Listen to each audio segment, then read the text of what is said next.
Hello मेरे प्यारे बच्चों, स्वागत है आपका आपके चैनल विक्टोरियस एकेडमी में। और आप क्लास 9 के टिश्यू चैप्टर की स्टडी कर रहे हो। हम लोगों ने प्लांट टिश्यू को एकदम फाइनली तरीके से फिनिश कर लिया है। अब हम लोगों को शुरू करना है मुन्ना लोग एनिमल टिश्यू। तो एनिमल टिश्यू में बहुत प्रकार के टिश्यू आपको देखने को मिलेंगे और आपको उसकी स्टडी भी करनी है। देखो एनसीईआरटी में तो बहुत लिमिटेड दिया है, लेकिन भाई क्वेश्चंस की कोई लिमिट नहीं है। तो 9th के लेवल पर जितना आपको आना चाहिए उतना मैं आपको टीच करूंगी, ठीक है। और मन लगाकर मेरे साथ पढ़ना। तो सबसे पहले अगर हम लोग बात करें कि एनिमल टिश्यू में कौन कौन से टिश्यू मौजूद है, तो आपके सामने लिस्ट मौजूद है मुन्ना, जिसमें से पहला टिश्यू होता है नर्वस टिश्यू। अगर नर्वस टिश्यू की बात करें तो नर्वस टिश्यू बने होते हैं किनकी सहायता से? न्यूरॉन से। कई सारे न्यूरॉन्स मिलकर एक नर्वस सिस्टम का फॉर्मेशन कर देते हैं। बहुत सारे न्यूरॉन्स मिलेंगे और नर्वस टिश्यू बना लेंगे, ठीक। दूसरे नंबर पर आता है मस्कुलर टिश्यू। मस्कुलर टिश्यू 3 प्रकार के आपके शरीर में होते हैं। कौन कौन से? एक होता है स्ट्रिएटेड मस्कुलर टिश्यू, एक होता है नॉन स्ट्रिएटेड मस्कुलर टिश्यू और एक होता है कार्डियक मस्कुलर टिश्यू। भाई फंक्शनिंग तो पढ़ने के लिए आपको आगे की वीडियोस देखने पड़ेंगे, ठीक है। बहुत अच्छा समझ में आएगा मुन्ना, बस खाली लगे रहो। इसके बाद होता है कनेक्टिव टिश्यू। कनेक्टिव टिश्यू थोड़ा बड़ा है, वो होता है 5 टाइप्स का। पहला एडिपोज टिश्यू, दूसरा फ्लूइड कनेक्टिव टिश्यू, तीसरा स्केलेटल टिश्यू। थोड़ी जानकारी ले लो कि क्या क्या और पढ़ना है इसमें। फ्लूइड कनेक्टिव टिश्यू में 2 चीजें आती है। 2 तरीके के फ्लूइड आपके शरीर में बहते हैं। एक होता है ब्लड और एक होता है लिम्फ। स्केलेटल टिश्यू भी आपको 2 तरीके का पढ़ना है। एक होता है बोन, एक होता है कार्टिलेज, ठीक है। जो डेंस रेगुलर कनेक्टिव टिश्यू होता है मुन्ना, इसमें आपको पढ़ना होता है टेंडन और पढ़ना होता है लिगामेंट, ठीक। इसमें भी आपको 2 पढ़ने होते हैं। इसमें आपको जो 2 पढ़ने होंगे वो आप पढ़ोगे, एक पढ़ोगे व्हाइट कोलेजन फाइबर और एक पढ़ोगे येलो इलास्टिन फाइबर। कितने सारा आपको पढ़ना है मुन्ना है। कनेक्टिव टिश्यू में देख लो, एडिपोज टिश्यू क्या होते हैं, fluid connective tissue, skeletal tissue, regular tissue और डेंस रेगुलर टिश्यू। और सबसे लास्ट में जो टिश्यू मेन पढ़ना है वो होता है एपिथेलियल टिश्यू। एपिथेलियल टिश्यू भी 3 प्रकार का। वैसे तो बहुत सारी बुक्स में बहुत है, लेकिन आपको सिर्फ 3 प्रकार पढ़ने। कौन कौन से? पहला स्क्वैमस, दूसरा क्यूबॉइडल, तीसरा कोलम्बल। क्लियर? तो अब हम लोग को स्टार्ट करना है अबाउट नर्वस टिश्यू और हम लोगों को पढ़ना है उसके बाद स्ट्रक्चर ऑफ न्यूरॉन। आखिर ये नर्वस टिश्यू क्या काम करता है, आखिर ये न्यूरॉन्स का स्ट्रक्चर कैसे होता है, तो भैया इसका लीजिए स्क्रीनशॉट। फिर हम लोग पढ़ेंगे अबाउट नर्वस टिश्यू ना लोग। अब हमको पढ़ना है अबाउट नर्वस सिस्टम।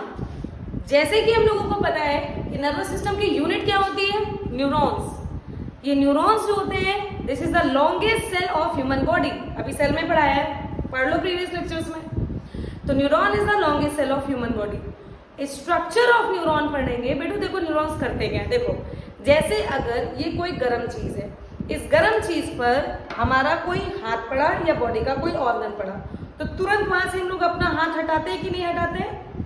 या फिर कांटे के ऊपर या फिर किसी भी चीज को आपको चुटकी काटता है, पिंच करता है, तो आप तुरंत उसका रिस्पॉन्स देते हो। बोलो भैया ये सब क्यों होता है, कैसे होता है? Due to presence of neurons.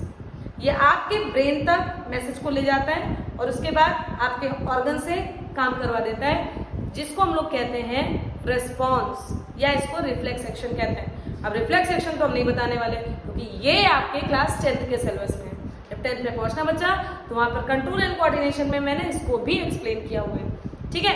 अभी तो हम लोगों को पढ़ना है structure of neuron. Structure of neuron में आप देखोगे तो आपको छोटे छोटे से इस तरीके से आपको स्ट्रक्चर्स दिखेंगे,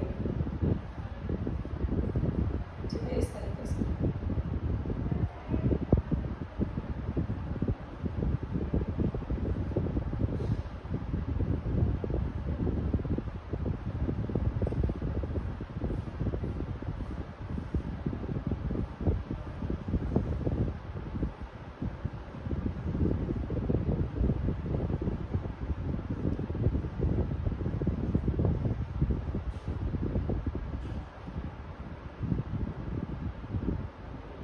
है, बन गया स्ट्रक्चर ऑफ न्यूरॉन। इतना ही आपको देखना था। अब देखो इसमें ये जो आपको बड़ा सा न्यूक्लियस वाला पार्ट दिख रहा है ना बेटू, इसको हम लोग कहते हैं साइटोन। इसमें ये जो बड़ी सी लंबी सी ब्रांच दिख रही है, इसी साइटोन से निकली हुई, इसको हम लोग कहते हैं एक्सॉन। और ये जो छोटी ब्रांचेस दिख रही है बेटू, इसको हम लोग कहते हैं डेंड्रॉन। और जो और छोटी ब्रांचेस है ये वाली, इसको हम लोग कहते हैं डेंड्राइट्स। इतने नाम तो भैया याद ही करने पड़ेंगे आपको। इसको हम लोग कहते हैं डेंड्राइट्स। तो ये ब्रांचिंग की बात होगी। देखो द मेन पोर्शन साइटोन, एक बड़ी सी ब्रांच एक्सॉन, छोटी ब्रांच डेंड्रॉन, उससे छोटी ब्रांच डेंड्राइट्स। ये जो इसके सेंटर पे दिख रहा है मुन्ना, इसको कहते हैं न्यूक्लियस। और ये जो छोटे छोटे ग्रैन्यूल्स दिख रहे हैं, इनको नाम दिया जाता है निसल्स ग्रैन्यूल। ठीक, ये बात हो गई। ये जो साइटोन, ये जो एक्सॉन के ऊपर ये जो शीट चढ़ी है, इस शीट को कहते हैं मुन्ना माइलिन शीट। सब में नहीं होता माइलिन शीट, सब में नहीं होता, किन्हीं किन्हीं में होता है। और जिन नर्व फाइबर से माइलिन शीट होता है उसको माइलिनेटेड नर्व फाइबर कहते हैं। इसका फायदा ये है कि जब मैसेज को ये पकड़ेगा, जब ये मैसेज को ये पकड़ के लाएगा, देखो किस तरीके से होते हैं कि अभी देखो कलर पेन चेंज करके आपको दिखाते हैं। जैसे मान लीजिए एक मैसेज को इसने पकड़ा, फिर यहाँ आया, इसने पढ़ा, इसके बाद इसने इसको भेजा, नीचे की तरफ गया और दूसरे न्यूरॉन के पास गया, दूसरे न्यूरॉन से तीसरे न्यूरॉन गया, तीसरे न्यूरॉन से चौथे न्यूरॉन, जाते जाते जाते जाते वो ब्रेन तक पहुंचता है। ब्रेन उसको समझता है और उसके बाद हमसे एक्शन करवा देता है। ऐसा तो होता है हमारा नर्वस सिस्टम। तो ये माइलिन शीट है। माइलिन शीट अगर नर्व फाइबर में है तो माइलिनेटेड नर्व फाइबर, और अगर नहीं है तो नॉन माइलिनेटेड नर्व फाइबर। ये जो शॉर्ट अंतिम वाला हिस्सा है, इसको नर्व एंडिंग्स कहते हैं। क्या कहते हैं? नर्व एंडिंग्स कहते हैं। बस यही स्ट्रक्चर है मुन्ना, देख लो जरा। तो जो स्ट्रक्चर ऑफ न्यूरॉन है उसमें मेन 3 पार्ट्स होते हैं, मेन। लेकिन एक और पार्ट हम कहेंगे, चलो 3 ना कहते बेटा, 4 पार्ट लिख लो तो ज्यादा सही रहेगा ना। मेन तो 3 ही है, चलो ठीक है, हमें 4 पार्ट में 3 की बात करते हैं। साइटोन, एक्सॉन, डेंड्रॉन। साइटोन क्या है? Main nucleated part of neuron. देखो इसमें न्यूक्लियस प्रेजेंट है। इसके बाद इसमें साइटोप्लाज्म है। ये जो आपको फ्लूइड लाइक स्ट्रक्चर दिखा रहे हैं, क्या बना दिया मुन्ना? ये बना दिया साइटोप्लाज्म बना दिया। इसके बाद इसमें ये निसल्स ग्रैन्यूल मौजूद है। ये निसल्स ग्रैन्यूल का काम होता है, निसल्स ग्रैन्यूल में रफ, निसल्स ग्रैन्यूल जो बना होता है वो रफ एंडोप्लाज्मिक रेटिकुलम से बना होता है। फिर से सेल में पहुंचो। रफ एंडोप्लाज्मिक रेटिकुलम का काम क्या बताया? सिंथेसिस ऑफ प्रोटीन, यानी कि इनडायरेक्टली निसल्स ग्रैन्यूल काम क्या करते हैं? प्रोटीन को सिंथेसिस करने का।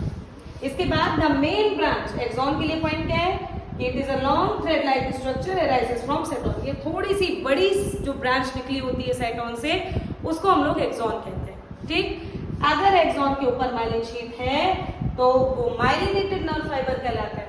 और सबसे बड़ी बात, ये देखो एक्सॉन, देखो इस साइटोन से मैसेज को दूर ले जा रहा है ना, नीचे की तरफ ले जा रहा है। तो इसका काम देखो लिखा है, it conducts nerve impulse away from the साइटोन। यार इस पॉइंट को समझ लो, नहीं तो फिर गलत हो जाएगा। It conducts nerve impulse away from the साइटोन। देखो अवे फ्रॉम द साइटोन, इससे दूर ला रहा है ना, अवे फ्रॉम द साइटोन। इसको ऐसे तीर लगा देना ताकि समझ लो, दूर ला रहा है। ठीक, इसके बाद जो साइड ब्रांचेस है इनको क्या कहा गया? डेंड्रॉन। उससे छोटी ब्रांचेस को डेंड्राइट्स कहा गया। उनको देखो जरा, it is branched structure arises from साइटोन। इसी साइटोन से जो ब्रांच निकले होते हैं उसको डेंड्रॉन या फिर डेंड्राइट्स कहते हैं। It conducts nerve impulse towards the साइटोन।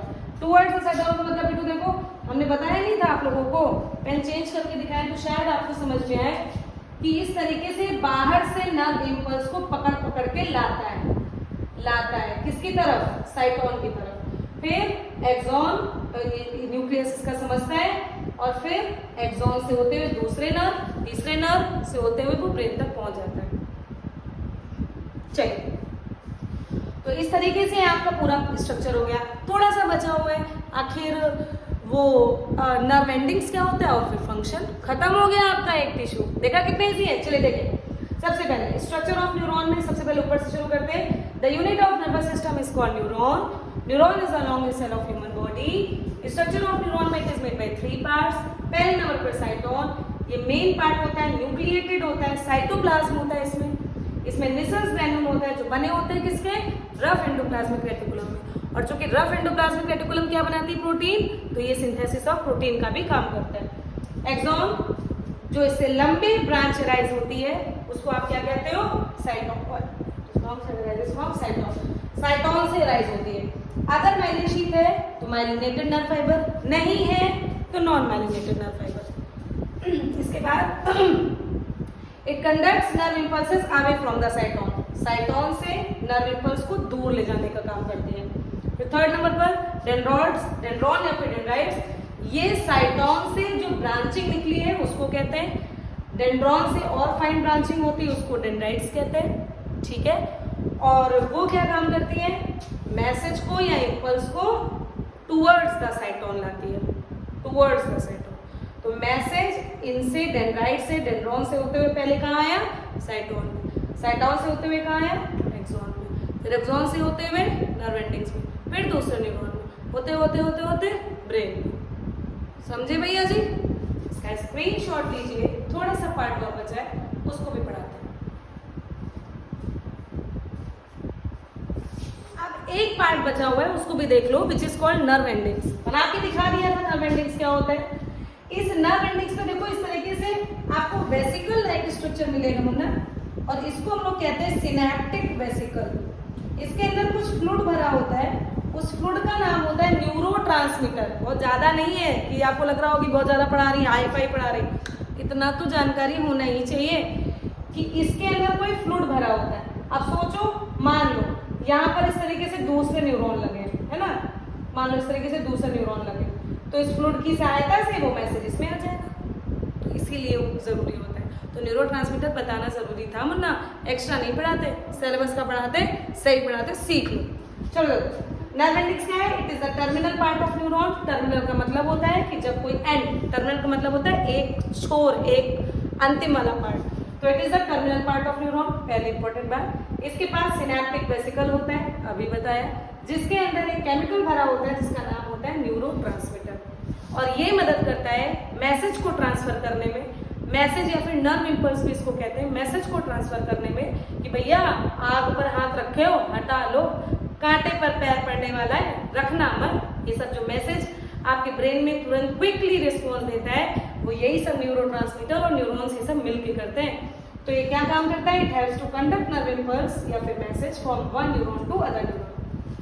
Parts तो आपने सारे पढ़ लिए, मेरे साथ रिवाइज कीजिए। सबसे पहले साइटोन पढ़ा, साइटोन में न्यूक्लियस होता है, साइटोप्लाज्म होता है, मिसल्स ग्रैन्यूल होते हैं, फिर एक मेन ब्रांच होती है जिसको एक्सॉन कहते हैं। अगर एक्सॉन पर माइलिन शीथ है तो माइलिनेटेड नर्व फाइबर, नहीं है तो नॉन माइलिनेटेड नर्व फाइबर। इसके बाद आपने पढ़ा कि जो माइलिन शीथ है, सॉरी जो एक्सॉन का काम होता है वो नर्व इंपल्स को अवे फ्रॉम द साइटोन लाने का होता है। थर्ड पार्ट क्या पढ़ा, डेंड्रॉन। डेंड्रॉन छोटी ब्रांचेस जो साइटोन से राइज होती उसको कहते हैं। डेंड्राइट्स और छोटी ब्रांचेस को कहते हैं, वो क्या काम करती, बाहर से नर्व इंपल्स को लाकर साइटोन की तरफ भेजना, यानी कि it conducts message towards the साइटोन।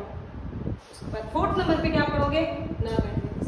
Nerve endings it is the terminal part of neuron, synaptic vesicle होते हैं, उसमें फ्लूइड भरा होता है, न्यूरोट्रांसमीटर कहते हैं, ये कंडक्ट करता है नर्व इंपल्स को एक न्यूरॉन से दूसरे न्यूरॉन में। बेटा स्ट्रक्चर तो खत्म हो गया, देखा कितना इजी था।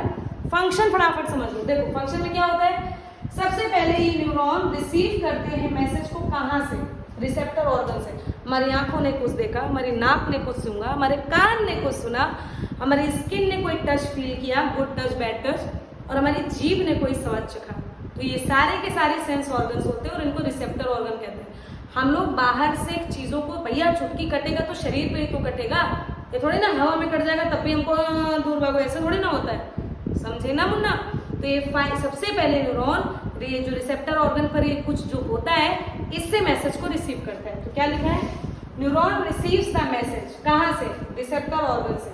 रिसेप्टर ऑर्गन कौन कौन होते हैं, आई, ईयर, नोज, स्किन और टंग, ठीक। और उसको कहाँ भेजता है, साइटोन के पास, यहाँ पर भेज दिया भैया।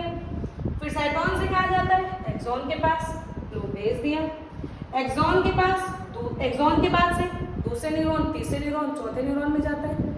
उसके बाद ब्रेन इसको समझता है, देन ब्रेन अंडरस्टैंड्स, ब्रेन समझता है, और फिर वो ब्रेन क्या काम करता है, then effector organ gives response, effector organ gives response. फिर यहाँ की जो मसल्स होती हैं वो कहती है चलो भाई हाथ हटाओ, कांटे पे पैर पड़ना, नहीं भाई बच के चलो, यही सब चीज़ें होती कि नहीं होती। तो ये होता है फंक्शन ऑफ न्यूरॉन। समझ में आया? ये बहुत ही क्विक रिस्पॉन्स है, बहुत ही ज़रूरी है, वरना बेटा पागल बन के घूमते हैं लोग अगर नर्वस सिस्टम हिल जाता है तो। ठीक है, तो इसी के साथ ही आपका होता है नर्वस सिस्टम खत्म। नेक्स्ट लेक्चर में हम लोग पढ़ेंगे अबाउट मस्कुलर टिश्यू। तब तक के लिए बच्चों पढ़ाई करते रहिए। Thank you so much.